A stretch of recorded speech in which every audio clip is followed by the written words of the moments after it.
오늘은 우리가 성탄절 예배를 드립니다. 성탄절은 인류 역사에서 신이 인간의 몸을 입고 인간을 찾아왔다 라는 엄청난 사건을 기념하는 날입니다. 이 엄청난 사건은 매일 기념해도 충분치 않습니다. 그러나 우리는 상황이 그렇지 못해서 비록 1년에 한 번이지만 초기에 그 위대한 사건이 이 땅에서 어떻게 이루어졌는지를 기념하고 묵상한다는 것은 현실에 묻혀 현실이 전부인 것처럼 사는 우리의 신앙생활에 큰 힘을 줄 것이라고 생각을 합니다. 오늘 읽은 구절에 나오는 예수님의 탄생을 알리는 지극히 높은 곳에서는 하나님께 영광이요 땅에서는 기뻐하심을 입은 사람들 중에 평화로다 라는 이 천군 천사의 찬양은 다른 복음서에는 없습니다. 오직 누가복음에만 언급되어 있습니다. 복음서는 기록한 목적과 대상이 서로 다르기 때문에 내용이 아마 서로 다를 것이다 하는 것을 우리는 잘 알고 있습니다. 간단하게 보면 마가복음은 고난당하는 하나님의 아들을 주로 소개하고 마태복음은 예수가 메시아라는 것을 소개합니다. 그래서 족보가 많이 나옵니다. 반면에 누가복음은 만민의 구주로서의 예수를 소개합니다. 대상은 주로 헬라인입니다. 누가는 우리 가운데 일어난 일들에 대하여 차례대로 이야기를 엮어내려고 손을 댄 사람이 많이 있습니다. 이걸 보면 누가는 비록 목격자는 아니지만은 목격자와 교제를 하고 그 진술을 듣고 그들의 설명을 가져왔고 이런 사건들을 꼼꼼히 살려서 썼습니다. 누가는 야고보와 베드로를 만나와 같이 예루살렘에 같이 있었고 바울과 오랫동안 전도 여행을 했습니다. 이 누가복음은 또 신약성경에서 가장 헬라어를 잘 구사한 본문에 속합니다. 그래서 데오빌로 각하에게 일어난 사실의 내력을 써서 보냅니다. 이렇게 해서 아주 논리적으로 쓴 책입니다. 이 누가복음에 나오는 천군 천사들의 합창에서 예수 탄생을 찬양하기 위해 뭐라고 했습니까? 지극히 높은 곳에서는 하나님께 영광이요 땅에서는 기뻐하시는 사람들 중에 평화로다. 왜 지극히 높은 곳에서 하나님께 영광이 될까요? 그리고 땅에는 왜 평화입니까? 이 영광의 의미를 평화의 의미와 더불어 오늘 생각해 볼까 합니다. 먼저 성경이 하나님의 영광을 나타내는 여러 표현들을 살펴봅시다.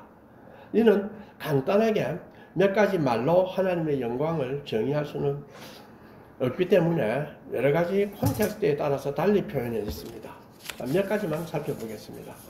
구약을 보면 이사야의 기록을 봅시다.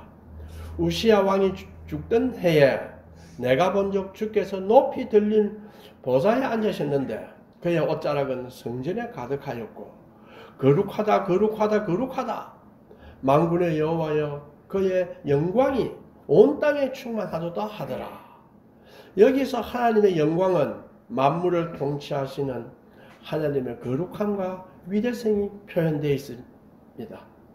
이사야가 그때에 내가 말하되 화로다 나여 망하게 되었도다. 나는 입술이 부정한 사람이요 나는 입술이 부정한 백성 중에 거주하면서 만군의 여호와이신 왕을 배웠음이로다. 이는 하나님의 거룩함을 직면할 때에 이사야 같은 훌륭한 사람도 감히 하나님 근처에 갈 수 없는 무지한 죄인이라는 것을 깨닫게 되었습니다. 이때 하나님의 영광을 만날 때는 우리는 주여 나는 죄인이로소이다 라고 고백할 수밖에 없습니다. 자, 이러한 하나님의 영광을 가진 예수님이 이 땅에 죄인들에게 오셨습니다. 육신의 몸을 입고 오셨기 때문에 우리가 감히 접할 수가 있습니다. 신약에서 한번 볼까요? 마귀가 예수님을 데리고 가서 천하만국과 그 영광을 보여줍니다. 구제할 때 외식하는 자가 사람에게 영광을 받으려고 이때 영광은 허영과 칭찬, 거대함, 화려함 등을 이야기합니다. 그러나 6장 29절에 보면 이런 말이 나옵니다. 솔로몬의 모든 영광으로도 입은 꽃이 이 꽃 하나만 갖지 못하였느니라. 이것을 보면 세상의 모든 영광은 하나님의 뜻에 부합한 이 들풀과 같은 꽃 하나보다 못하다. 이렇게 하나님이 이야기하십니다. 요한복음 12장 43절에 보면 그들은 사람의 영광을 하나님의 영광보다 더 사랑하였더라. 이것이 우리 사회에 우리 인간의 오는 큰 비극의 원인이 되겠죠. 요한복음 13장 31절을 보면 그가 나간 후에 할 때 그는 가룟유다입니다. 예수께서 이르시되 지금 인자가 영광을 받았고 하나님도 인자로 말미암아 영광을 받으셨도다. 이렇게 이야기합니다. 자, 가룟유다는 나간 이유는 바로 예수님을 체포할 수 있는 성전 경찰을 부르기 위해서입니다. 그러면 예수님은 곧 체포되어 대제사장에게로 인계됩니다. 그런데 인자가 영광을 받았다고 하십니다. 십자가가 영광이라는 뜻입니다. 또 하나님도 예수님으로 말미암아 영광을 받으셨다고 합니다. 탄생할 때에 하나님께 영광이라 하셨고 주님의 십자가로 가실 때에 하나님은 영광을 받으셨다. 이렇게 말했습니다. 자, 천국에 일어나는 하나님의 영광의 소식이라면 누구에게 전해지겠습니까? 당시 사상에서는 아마 제일 먼저 성전에서 화려한 옷을 입고 하나님께 영광을 돌리는 의식을 행하는 제사장이나 바리새인, 소위 종교 지도자나 유대 지배계급들에게 나타날 것 같지만은 그들을 무시하고 오히려 사회에서 소외되고 고난받는 목자에게 하나님의 영광이 먼저 나타난 것입니다. 이것이 하나님의 영광의 깊은 뜻입니다. 오늘날 사회적으로 명품으로 칭찬하고 치장하고 대접받는 사람들에게나 사회적 지위를 얻어서 많은 재물을 품고 사는 것이 하나님 보시기에는 영광스러운 삶은 아닙니다. 인간이 볼 때는 와, 영광스러운 삶이라고 볼 수 있겠죠. 그러나 하나님 볼 때는 그렇지 않습니다. 가난한 자, 힘든 자, 삶의 위기에서 고난받는 자를 위로하고 그들의 아픔을 위해 기도하는 삶이 영광스러운 삶입니다. 그리고 더 중요한 것은 우리의 삶이 고난스럽더라도 고통 속에 있더라도 절망하지 않고 그 고난을 이겨내는 삶, 끝까지 견디는 삶이 바로 더 영광스러운 삶입니다. 그렇기 때문에 거지 나사로가 부자보다 더 영광스러운 삶을 사신 것입니다. 거지 나사로는 고난을 이겨냈습니다. 그는 삶의 본질을 살았습니다. 부자라고 해서 세상에 학박하고 많은 지위가 높다고 해서 하나님의 영광스러운 삶을 살은 것이 아닙니다. 세상의 부에 집착하고 화려한 것 명품에 집착하여 남에게 존중을 받는 것처럼 생각하는 사람들은 삶의 껍질을 산 것이지 결국 심판을 받습니다. 오늘날 세상에 삶의 껍질만 살고 삶의 본질을 살지 못하고 있으면서도 자신은 잘 살고 있다고 믿는 사람이 얼마나 많습니까? 그러한 물결은 교회도 있습니다. 슬픈 일입니다. 온 세계가 어둠에 깊이 잠겨 있을 때 주님은 탄생하셨습니다. 목자들에게 제일 먼저 나타난 이 천군 천사의 합창은 바로 예수 탄생은 세상의 가치체계의 변화를 일으킬 것이다 라는 것을 미리 예고한 것입니다. 가장 비참한 십자가의 가치를 존귀한 가치로 드러내는 것입니다. 그러니까 빵빠레를 울릴만 하지요. 주님께서 이 땅에 오셔서 사신 삶은 참 사람으로서의 삶이고 하나님의 사랑의 참뜻을 나타내주는 삶입니다. 그렇다면 하늘에서는 하나님께 영광이요라고 할 때는 무엇을 말하겠습니까? 예수의 탄생이 하나님께는 영광이요라고 하는 의미는 하나님의 구원의 역사가 시작되는 것을 의미합니다. 때가 차니 그 구원의 역사를 일으키는 하나님의 사랑의 개입이 바로 하나님의 영광이라는 것입니다. 죄만한 인간을 구원하시기 위해 하나님은 역사에 개입하셔서 우리와 고통을 나누고 우리와 더불어 애통하시고 고난을 나누시겠다는 약속이 바로 높은 곳에서 일어나는 하나님의 영광입니다. 그렇다면 이제 이 땅의 평화는 무슨 일입니까? 그렇죠? 평화의 이니시아티브는 누가 쥐고 있습니까? 우리 세상의 관점에서는 정치가들, 또 강국의 지도자들, 제왕들, 그 당시는 제왕들, 또 종교 지도자들, 이런 사람들이라고 생각할 수 있습니다. 그런데 성경에서 제일 처음 평화의 소식을 들은 사람은 누구입니까? 아주 천한 계급인 목자입니다. 자, 예수님이 태어날 당시가 바로 팍스 로마나의 시작입니다. 로마에 의한 평화의 시작입니다. 혼란스럽고 종족주의로 인한 분열로 끊임없는 전쟁이 있었던 유럽, 팔레스타인, 터키, 지중해 일대의 지역을 강력한 군사력으로 로마는 통일하여 자신이 지배하려 듭니다. 겉으로 보면 상대적으로 상당히 평화가 왔습니다. 그러나 이것은 강요된 평화이고 강대국에 의한 힘을 통한 평화입니다. 물론 그 전에 비하면 비참한 종족 전쟁은 없어졌습니다. 이것은 어디까지나 글로벌하게 볼 때 나타나는 외적 평화입니다. 더 큰 평화가 있어야 됩니다. 평화의 본질은 그런 것이 아니다 라는 것을 주님은 알려주시기 위해서 주님이 태어날 당시에 목자들에게 뭐라 했습니까? 땅의 평화다. 그럼 이 평화가 무엇입니까?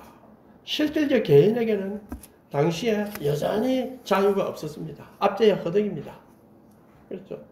물론 당시에 소아시아와 압제적인 유럽 사회에서는 로마법, 로마의 문명을 전파를 생각하면 당시에 혼란스러웠던 시대에 상대적으로 작아나마 인간 세계가 이룰 수 있는 평화를 아구스투스라고 불리우는 옥타비아누스 지세에 많이 달성한 셈입니다. 그러나 우리가 영화 배너를 보면 잘 나오죠. 여전히 자유가 없는 노예의 삶 속에 있고 빈곤과 압제 속에서 사람들은 참 평화를 누리지 못합니다. 그리고 세계는 정오와 질투, 혐오, 교만과 편견으로 가득 차 있습니다. 그러니까 그 영화에 보다시피 그 친한 친구가 원수가 됩니다. 그러니 참 평화가 없습니다. 그리고 문제는 무엇이 우리에게 참 평화를 주는가?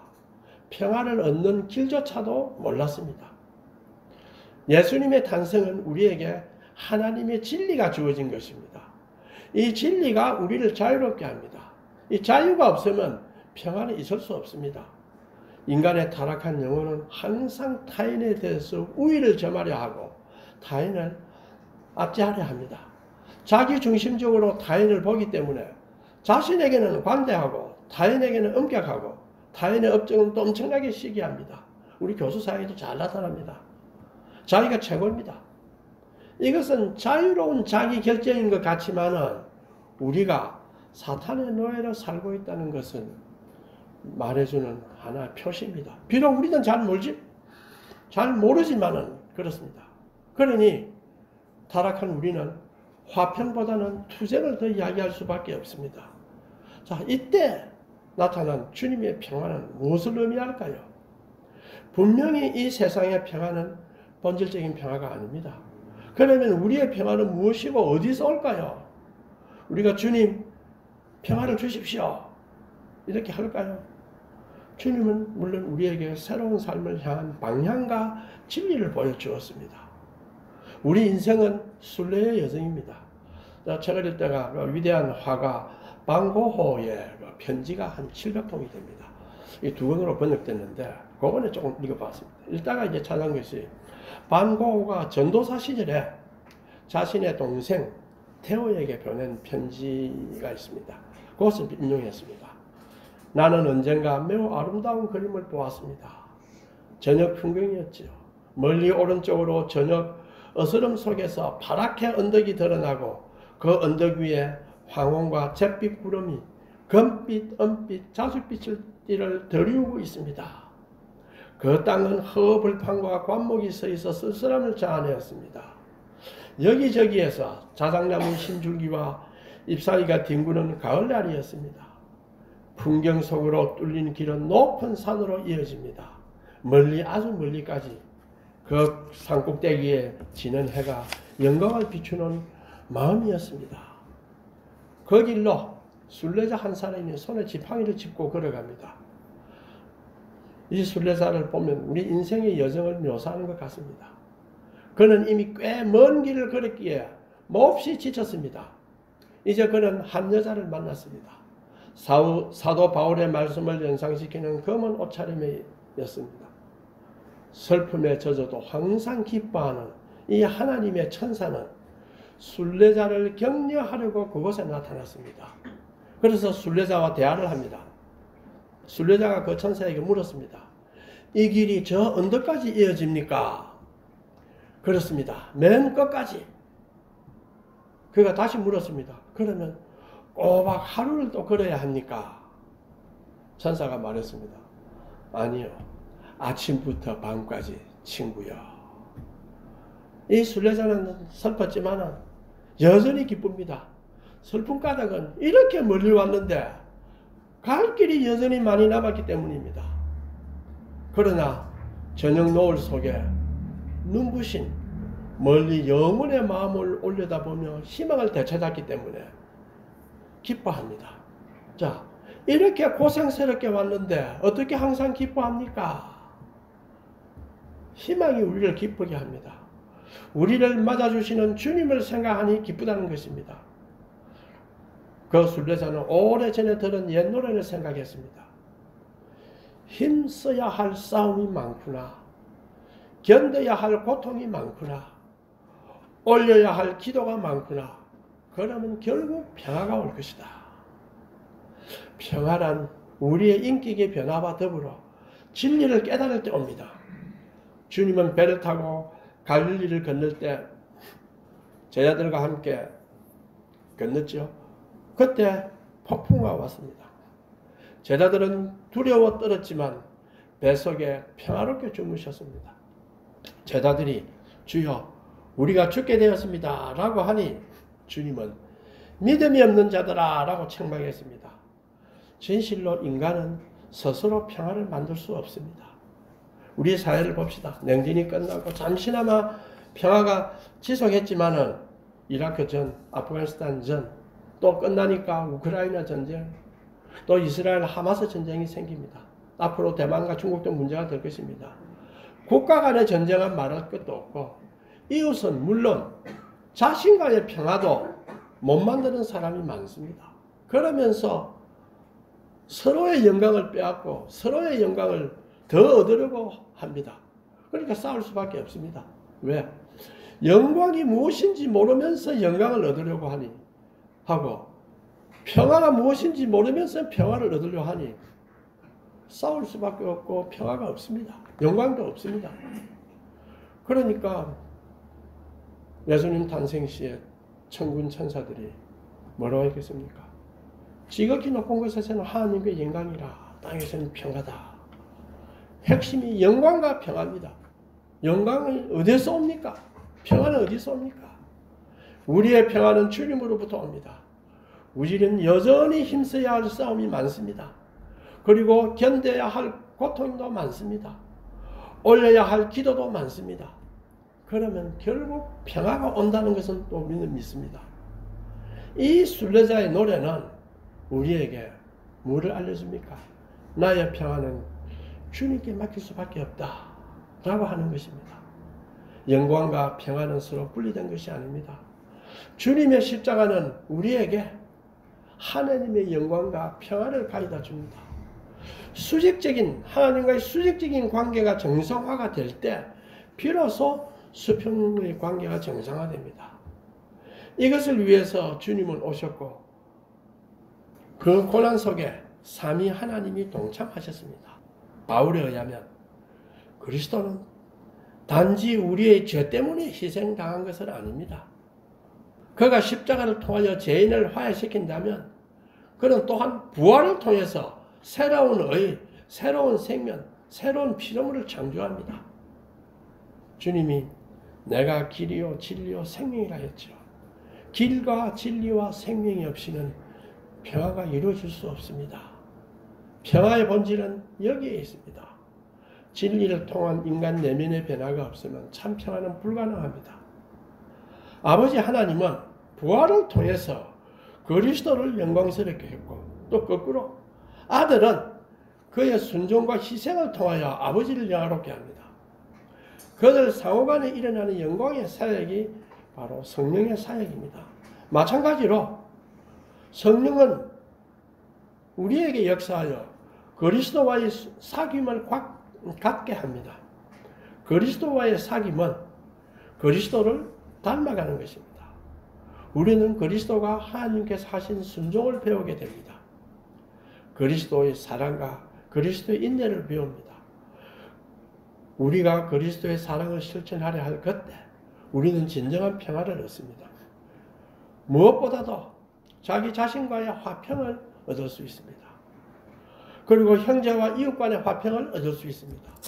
성탄절을 맞이해서 십자가의 고난을 겪으시고 영광의 부활을 하신 주님은 우리에게도 영광의 부활을 주십니다. 제가 이제 시간의 형이상이라는 연구 논제가 선정이 돼서 지금 쓰고 있습니다. 그때 제가 생각하는 사람들하고 이야기할 때 한 말은, 물리적 시간은 우리 사회에서는 객관적 시간인 것처럼 보이지만 그것이 시간에 대해서 이해하는 절대적 방식은 아니다. 물리적 시간은 10초밖에 안 된다 이거야. 물리적 시간은 저 사람은 한 달밖에 안 남았다 이거야.